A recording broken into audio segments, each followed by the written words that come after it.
Thank you, Sarah. Hi, everyone. Today we are talking about synthesis on the SAT. So, what is synthesis? So, synthesis on the SAT actually means two different things. And so, in general, it means making connections between things and drawing conclusions. And so, this can be between two related passages, as we see with paired passages, or this can be between a passage and an informational graphic, which could be a chart or a graph or a table or something like that. So here are some examples of what they look like. So typically with paired passages, you'll see passage 1, passage 2, and then the questions will ask something like, which choice best describes the relationship between the two passages? Or on which of the following points would the authors of both passages most likely agree? So for these kinds of questions, what's really important is that you continue annotating those passages for tone and purpose, and that'll help you a lot with understanding what the authors really think about the topic and how they might be in conversation with each other if they were in the same room or something like that.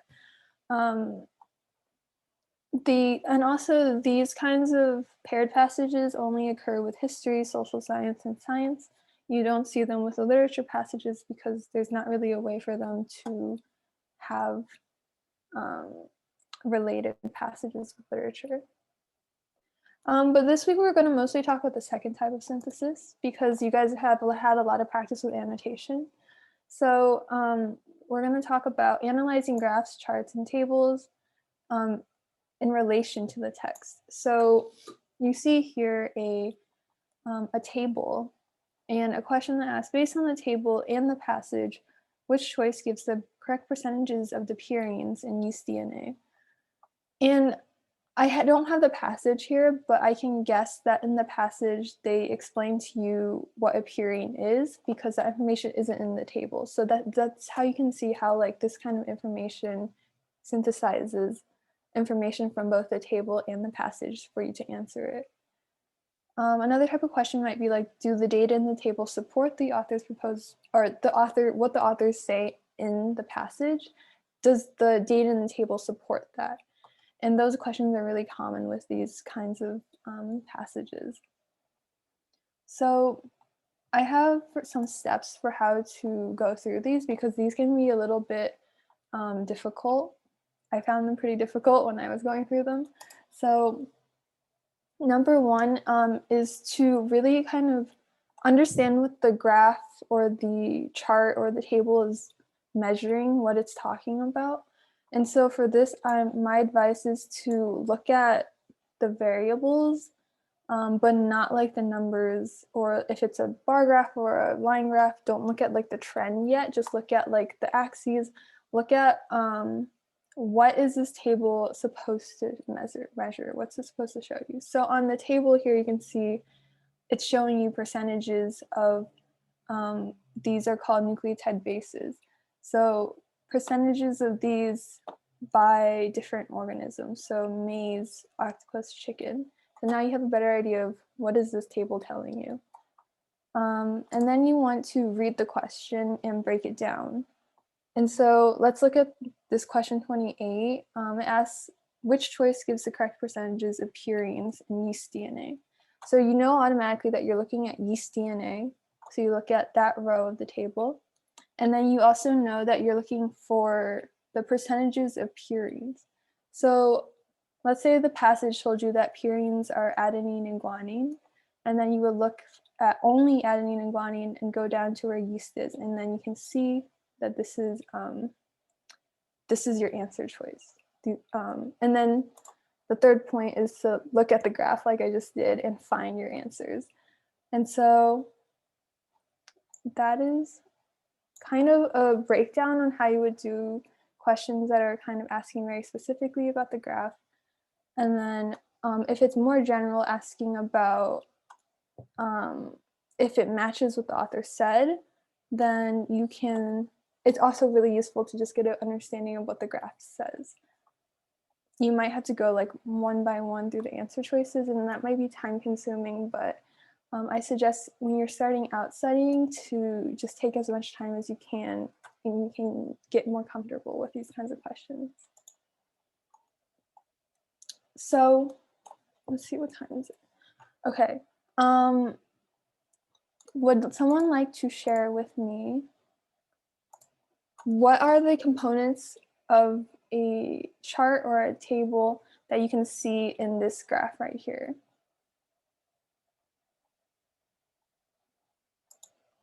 And you can put it in the chat as well.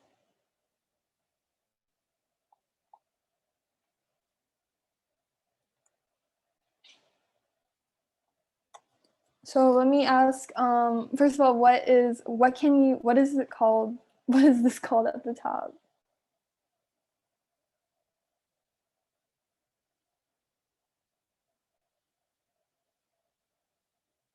So just read the name or just Yeah, go ahead. just a result of treatment to control browning of them pineapples. So this is the title. And so this tells you a lot about what the graph is going to show you. And then does anybody know what this is called, or what this is called?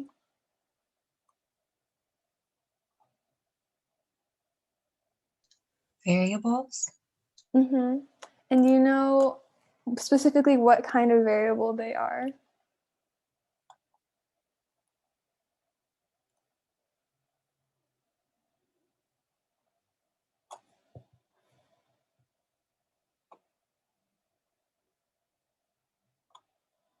Sorry, these questions are a little vague. So basically what I'm trying to say is these are the components of all graphs and tables. Is they typically have a title, they have variables, and so whether or not, in this experiment was whether or not they were put in a controlled atmosphere, or if they were in the controlled atmosphere after 3 weeks of being in open air, that's the independent variable. That's what we typically call the cause.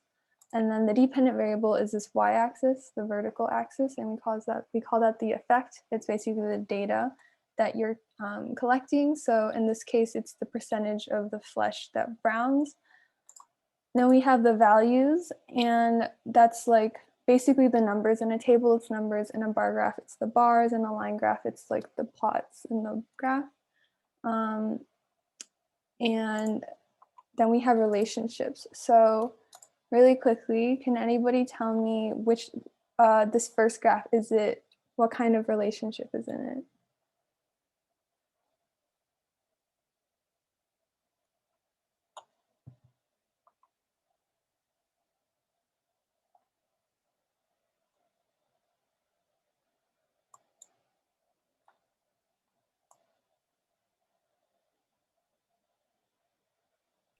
Does anybody want to take a guess? Because there are two options here.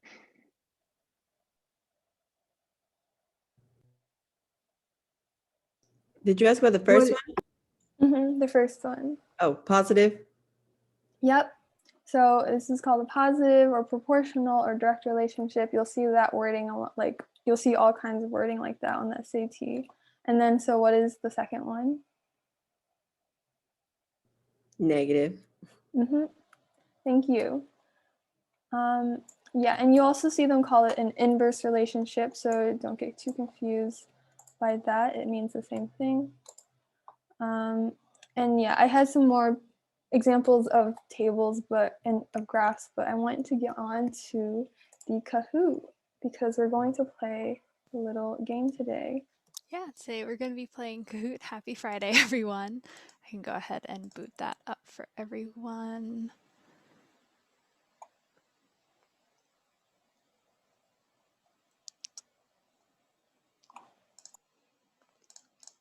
All right. All right, here's the game pin. Let me know if anyone has issues joining.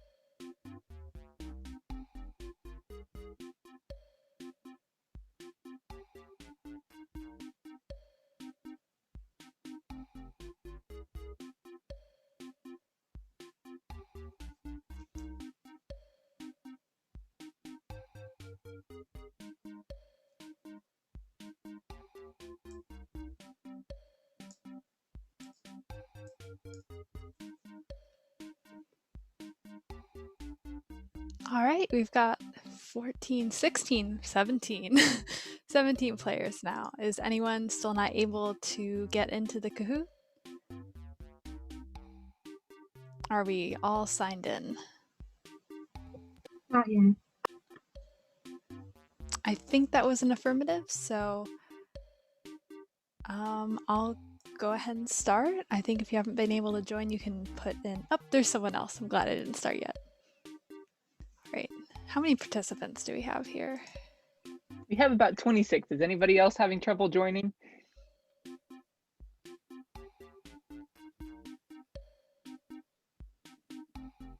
All right, you've got about 15 seconds and then we're gonna start the Kahoot.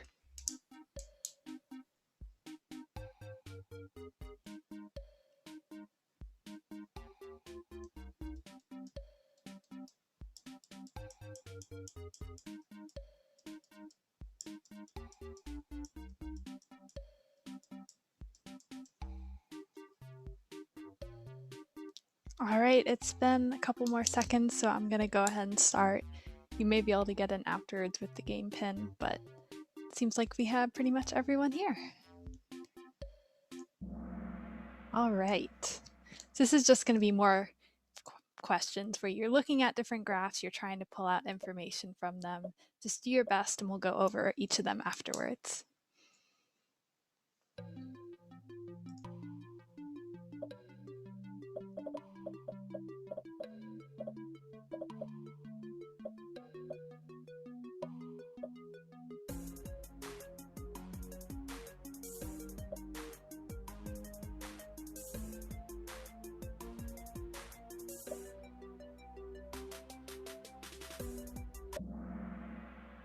Awesome, great job everyone. Seems like you really knew what the right answer was. Here it was just 4th grade. You just had to look at which bar on the bar graph was the lowest. You guys did a great job with that.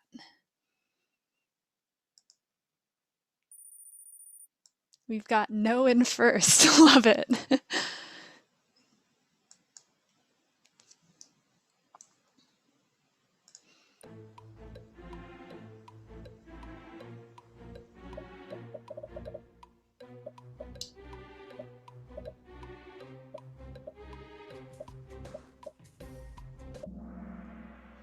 Awesome, great job again, everyone.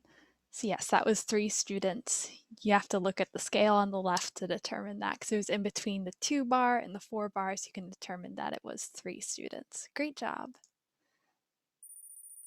We've got no, again, head in front, a bunch new people on the leaderboard. Awesome.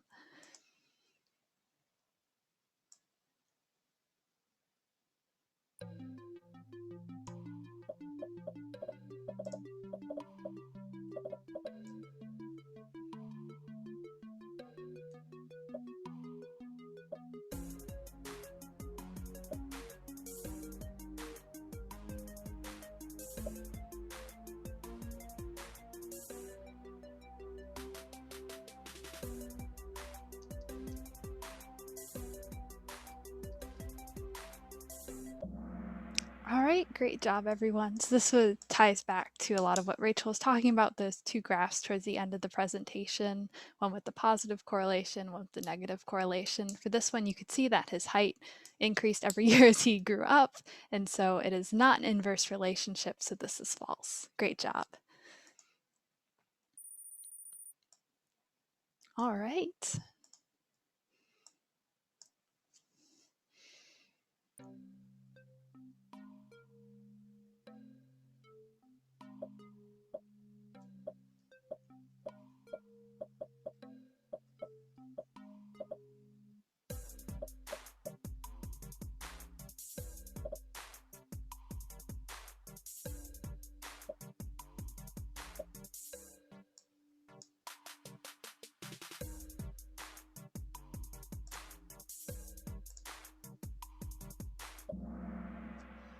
All right, great job, everyone. We did really well on that question. So yeah, for this one, it was just there's more homework on Wednesday than any other day. You just really have to go through all your options and see which one matches the graph, which you guys did. Fantastic. Hey, Gelsey, one question. How do we know that that yellow answer is wrong? Because it seems like that's a possibility because we don't see Saturday and Sunday on the graph. Absolutely, that's a great point. So for this one, you have to, for these graphs, really look at what the information is that's being presented. And we saw that the days on the graph were only Monday through Friday. So we don't know anything about the weekend. There could be no homework on the weekend, but we don't know whether there is or whether there isn't. So we can't determine whether that statement is true or false.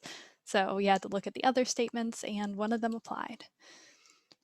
But yeah, if you guys have any questions on any of these or any answers that you put or thought about, like, please shout it out, pop it in the chat. Happy to answer.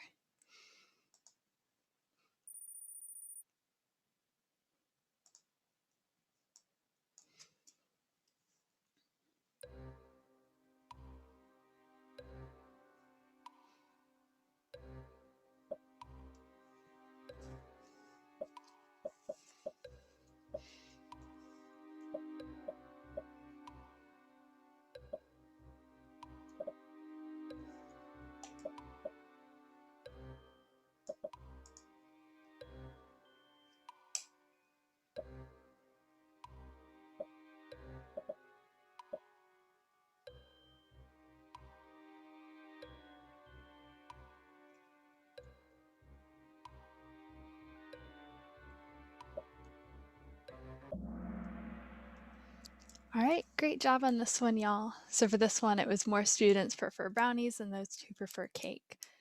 For this one, we don't quite know what whether for the other options, like when it says more than half the students prefer cookies, if you look at the other bar totals, that it doesn't really show that it's over half because the other two could add up greater than the largest bar. So great job on this, y'all.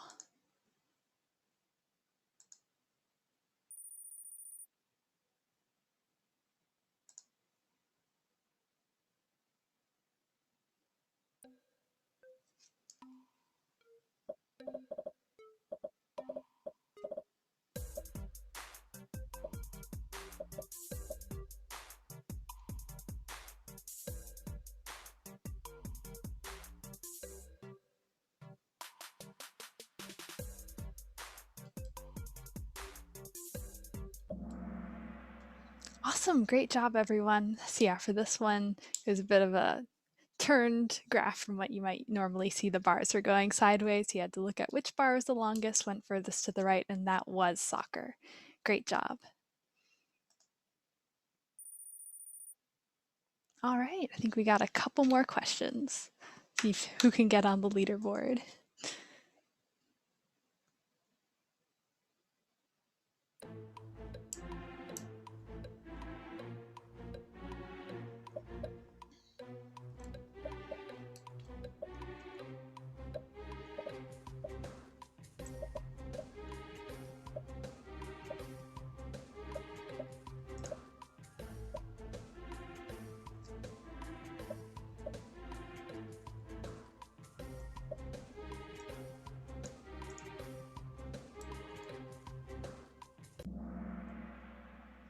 All right, great job on this one, y'all. So for this question, it was looking for the greatest difference. So what you can do here is look at which bar is the highest, which was fish, and which bar is the lowest, which is other. And so if you have the highest number and the smallest number, that gives you the greatest difference.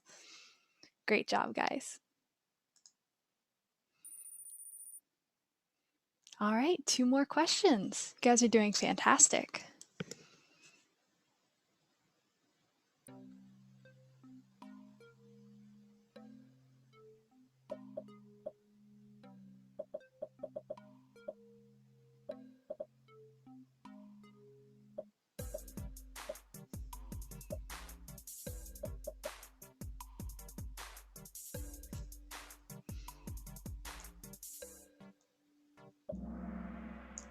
Fantastic job, everyone. Yep, they like to play video games the most. Amazing, everyone got it. We'd love to see it. All right, moving on.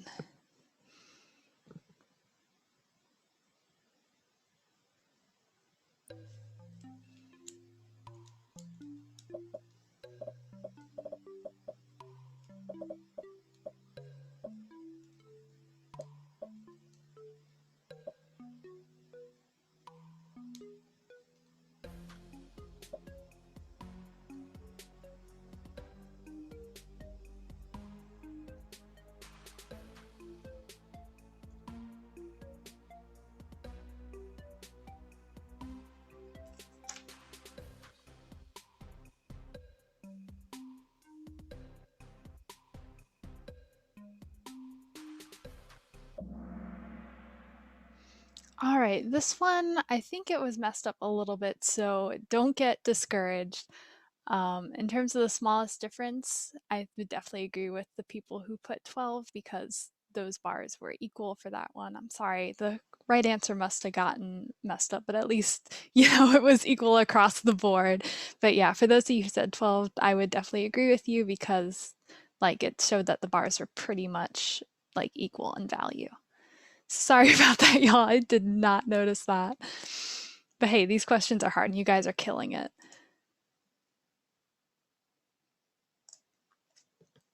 Last question.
All right.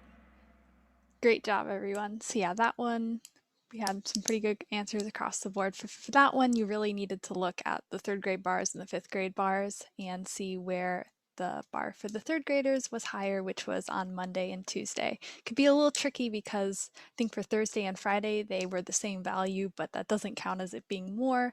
So the answer is 2. All right. Great job, everyone. See who made it on the podium. C. Odd. And Jalen. Awesome. Congrats, everyone. And thank you all for playing. I hope this was fun. And I hope you learned something as well.